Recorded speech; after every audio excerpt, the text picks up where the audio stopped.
할렐루야. 오늘도 예배의 자리로 나오신 여러분들을 환영하며 축복합니다. 함께 기도하심으로 예배로 나아가도록 하겠습니다.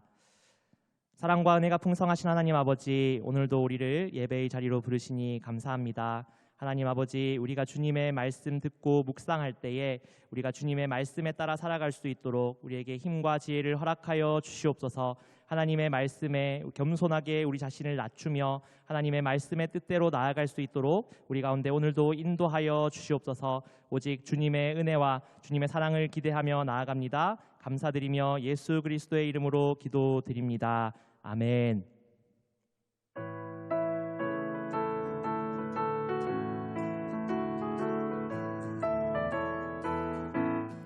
이 은혜 아무 증거 아니 배여도 믿음만을 가지고서 늘 걸으며 이 귀에 아무 소리 아니 들려도 하나님의 약속 위에 서리라.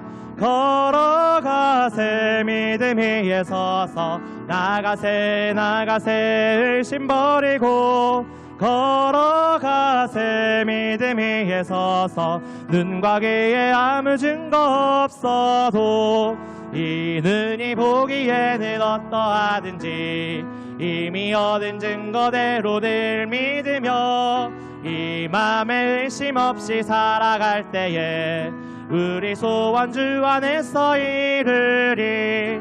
걸어가세 믿음 위에 서서 나가세 의심 버리고 걸어가세 믿음 위에 서서 눈과 귀에 아무 증거 없어도 주님의 거룩함을 두고 맹세한 주 하나님 아버지는 참 미쁘다.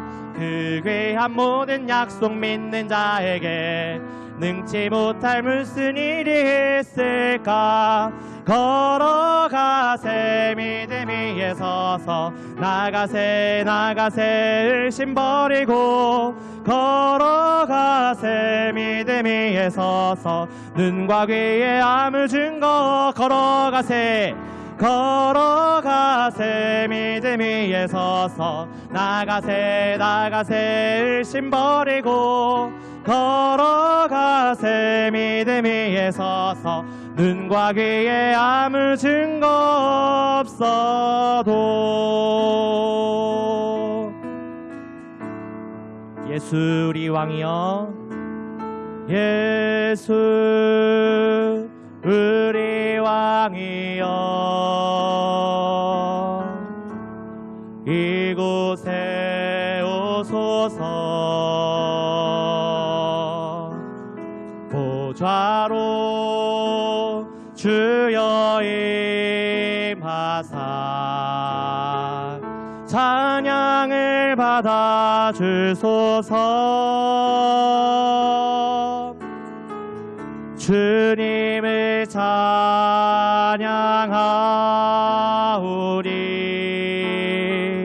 주님을 경배하오리.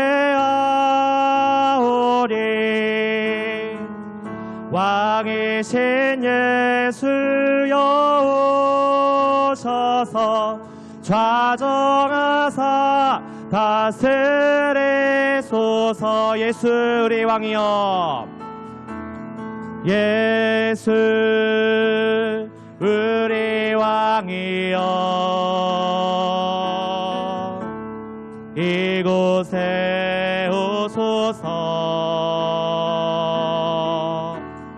보좌로 주여 임하사 찬양을 받아 주소서. 주님을 찬양하오리.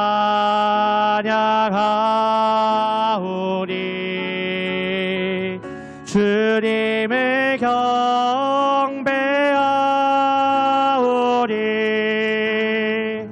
왕이신 예수여 오셔서 좌정하사 다스리. 주님을 찬양하오니 주님을 찬양하오니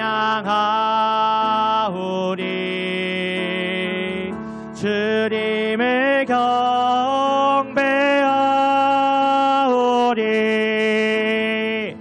와 계신 예수여 오셔서 좌정하사 다스리소서.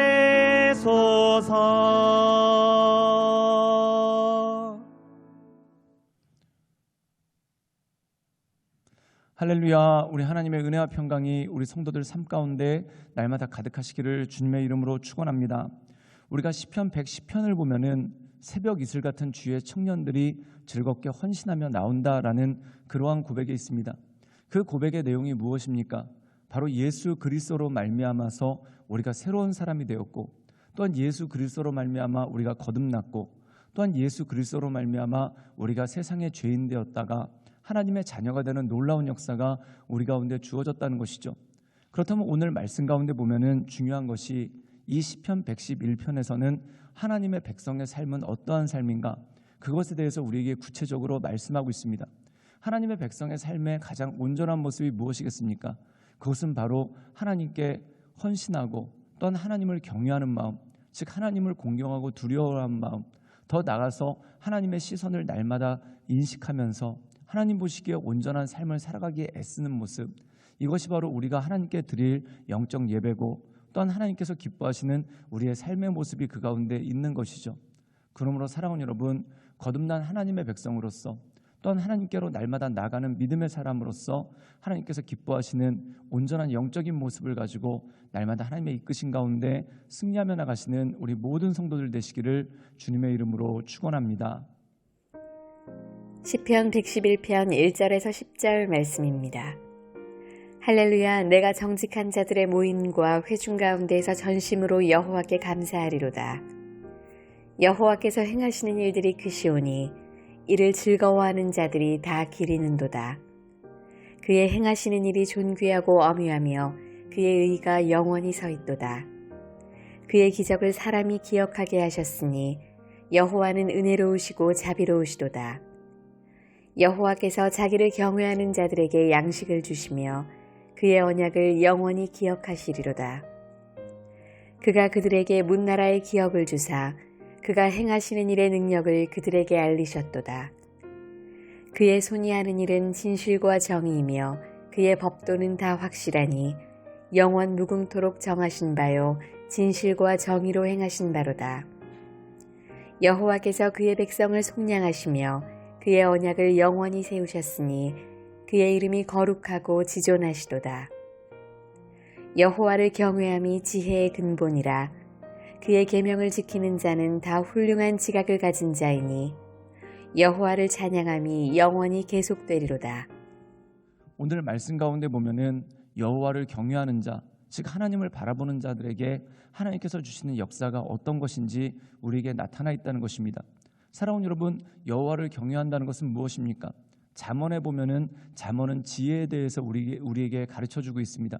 그런데 지혜가 어떤 세상적인 모략이나 또한 어떤 인간관계의 처세술이 아닙니다. 물론 그런 것도 굉장히 중요하죠. 그런데 지혜의 근본에 대해서 어떻게 말씀하고 있냐면 여호와를 경외하는 것이 지혜의 근본이다라고 말씀하고 있습니다. 그렇다면 하나님을 경외한다는 것은 무엇입니까? 하나님을 두려워하고 또한 하나님을 공경한다는 것이죠. 하나님은 모든 것을 알고 계시고 모든 것을 감찰하십니다. 우리의 입술의 말뿐만 아니라 우리의 마음의 모든 생각까지도 감찰하시는 분이 바로 하나님이시라는 것이죠. 그래서 우리가 하나님을 경외한다라고 했었을 때 가장 근본적인 것은 무엇이겠습니까? 하나님께서 나를 어떻게 보고 계신지 내가 알고 또한 하나님께서 기뻐하시는 온전한 모습으로 나가는 것이 바로 하나님을 경외하는 사람의 모습이라는 것입니다. 우리 함께 시편 111편 5절의 말씀을 읽어볼까요? 제가 읽도록 하겠습니다. 여호와께서 자기를 경외하는 자들에게 양식을 주시며 그의 언약을 영원히 기억하시리로다. 오늘 말씀 가운데 보면은 하나님을 경외하는 자들에게 하나님께서 어떤 일을 행하시는가? 첫 번째, 양식을 주신다. 그리고 그의 언약을 영원히 기억하신다라고 말씀하고 있습니다. 사랑하는 여러분, 우리가 양식에 대해서 생각하면은 성경의 가장 대표적인 것이 이스라엘 백성들이 광야에서 하늘의 양식인 만나를 먹고 살았던 것입니다. 그렇다면 사랑하는 여러분, 어떤 자가 만나를 먹을 수 있었을까요? 하나님의 약속을 의지하여서 그 약속대로 가나안 땅을 향해 나갔던 사람들, 그들이 만나를 먹을 수 있는 능력이 그 가운데 있었다는 것이죠. 그렇다면 하나님을 경외한다는 것은 무엇입니까? 하나님께서 우리에게 주신 약속의 말씀을 믿고 그 말씀 가운데 온전히 살려고 애쓰는 사람들에게 하나님께서 하늘의 양식을 주시고 그것으로 살게 하시는 모습이 그 가운데 있다는 것이죠. 그래서 예수님께서는 마태복음 6장에 보면 이렇게 말씀하십니다. 무엇을 먹을까 무엇을 마실까 염려하지 말아라. 우리가 이 세상 살아가면서 가장 큰 걱정 중에 하나가 먹고 사는 것에 대한 문제 아니겠습니까? 그런데 예수님께서는 이렇게 말씀하십니다. 먼저 그의 나라와 그의 의를 구하라. 그럼 이 모든 것들, 즉 먹고 사는 문제들을 하나님께서 해결해 주실 것이다 라고 말씀하고 있습니다. 그렇다면 이 말씀은 무슨 뜻일까요? 우리가 일도 하지 않고 또한 돈도 벌지 않고 그냥 살아가라 그 뜻이 절대 아닙니다. 사랑하는 여러분, 우리 삶 가운데 목적이라는 것이죠. 세상 사람들은 돈을 벌기 위해서 살아갑니다. 그것이 그들의 목적이라는 것이죠. 그런데 우리의 목적은 무엇입니까? 하나님의 나라를 위해서 살아간다는 것이죠. 그렇다면 하나님의 나라를 위해서 살아가는 이들에게 하나님께서 어떻게 하시는가? 그 목적에 따라서 먹을 것과 일용할 양식을 공급하시는 하나님의 은혜가 있고 더 나아가서 우리에게 약속하신 그 언약의 말씀을 우리를 통해 성취하시고 우리의 삶 가운데 반드시 이루어 주실 것이다 라는 말씀이 이 말씀 가운데 나와 있는 것이라는 겁니다. 우리 함께 시편 111편 10절의 말씀을 읽어볼까요? 제가 읽도록 하겠습니다. 여호와를 경외함이 지혜의 근본이라. 그의 계명을 지키는 자는 다 훌륭한 지각을 가진 자이니 여호와를 찬양함이 영원히 계속되리로다. 오늘 말씀 가운데 보면은 잠언의 말씀과 유사한 말씀, 아니 똑같은 말씀이 나옵니다. 그 말씀의 내용이 뭐냐면 지혜의 근본이 무엇인가? 여호와를 경외한다는 것입니다. 즉 하나님의 뜻대로 살고자 하고 하나님을 날마다 바라본다는 것이죠. 그렇다면 하나님을 경외하는 사람의 삶의 모습이 무엇입니까? 그의 계명을 지키는 자라는 것입니다. 즉 하나님의 말씀을 순종하고 또한 하나님의 뜻대로 살아간다는 것이죠. 즉 우리가 이 세상을 살아가는 것이 세상의 양식을 위해서 살아가는 것이 아니라 하나님의 뜻을 위해서 살아가는 모습이 그 가운데 있다라는 것입니다. 이 하나님의 계명을 지키는 자는 어떤 자들인가? 다 훌륭한 지각을 가진 사람이다라고 말씀하고 있습니다. 여기서 훌륭한 지각이라는 것은 무엇입니까? 분별력이라는 것이죠. 즉 하나님의 말씀을 온전히 붙잡을 때 우리 삶 가운데 분별할 수 있는 능력이 생긴다는 것입니다. 때때로 많은 사람들이 그런 얘기를 합니다. 그게 뭐냐면은 인생은 두 가지가 있다고 그래요. 첫 번째 B라는 것입니다. 이 B는 birthday죠. 즉 다시 말해서 태어난 날을 뜻합니다. 그리고 D는 뭐냐면 죽음, death입니다. 그럼 그 사이에 C가 있는데 C는 choice라고 얘기합니다. 즉 태어나면서 죽을 때까지 사람은 늘 선택하면서 산다라는 말을 어떻게 보면 약간 알파벳을 통해 재밌게 이야기한 것입니다. 그런데 진짜 그렇습니다. 우리가 태어나는 순간부터 죽을 때까지, 아니 이 세상을 살아가면서 늘 선택해야 되는 것들이 참 많습니다. 그런데 어떤 것이 바른 선택인지 우리는 잘 알지 못합니다. 그러나 하나님을 경외하는 자는 어디로 가든지 하나님께서 복을 주시고 또한 그 삶을 인도해 주시는 하나님의 역사가 있는 것이죠. 그러므로 그가 어느 곳에 있든지 하나님을 찬양하고 또한 하나님을 경배하며 그의 은혜 가운데 나갈 수 있는 능력이 우리 삶 가운데 주어지는 것입니다. 그러므로 사랑하는 여러분, 날마다 하나님 높이고 하나님 경배하며 하나님께서 기뻐하시는 온전한 삶의 모습으로 또한 하나님께서 우리를 온전히 여기시는 그러한 믿음의 삶의 모습으로 날마다 승리함으로 하나님께 나아가시는 우리 모든 성도들 되시기를 주님의 이름으로 축원합니다. 함께 기도하시겠습니다. 사랑이 많으신 주님, 날마다 우리가 주님을 높이며 주님을 경배하며 하나님의 은혜의 보좌 앞으로 나갑니다. 우리 하나님을 경외하는 것이 지혜의 근본이오니 우리가 날마다 이 지혜를 깨달아 하나님께서 기뻐하시는 하나님의 사람으로 또한 믿음의 사람으로 우리가 날마다 나아갈 수 있도록 주님 우리 가운데 역사하여 주시고 힘주시고 주의 능력을 덧입혀 주시옵소서. 예수님의 이름으로 감사하며 기도드리옵나이다. 아멘.